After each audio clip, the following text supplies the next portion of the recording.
यार। हई देखा जा कैसे कुल दोगला बा पवन सिंह से दोगलई क के पवन सिंह के ही सबसे कट्टर दुश्मन के साथ जाके मिल गई बलसन। इहन के देखला के बाद अब इहन के नियत साफ पता चलता कि कुल पवन सिंह के लूटे खातिर, पवन सिंह के बर्बाद करे खातिर और पवन सिंह के बदनाम करे खातिर ही पवन सिंह के साथ जुड़ रहस करे। तो उनके तनिको लाज और शर्म नहीं लागत कि जौन पवन सिंह तो उनके नाम, इज्जत, दौलत और शोहरत हर चीज देना उहे पवन सिंह के साथ तो उनका गद्दारी करत तोहन के पवन सिंह के पीठ में छुरा घोपले वालो सन। पवन सिंह तोहन के अपन भाई से भी ज्यादा मानत रह।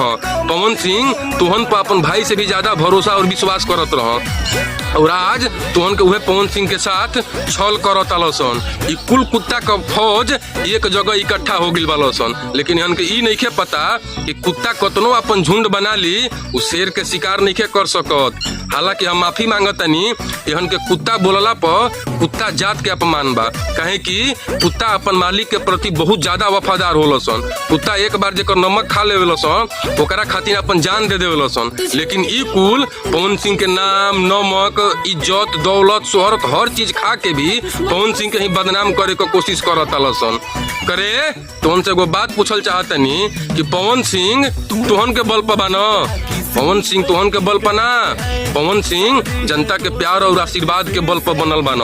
और पवन सिंह पर आजीवन जनता के प्यार और आशीर्वाद बनल रही। बाकी तोहन मतीन आटू झाटू आवत रही, पवन सिंह के चाटत रही और अपन औकात देखावत रही। जय हो पवन भैया, जय हो भोजपुरिया समाज।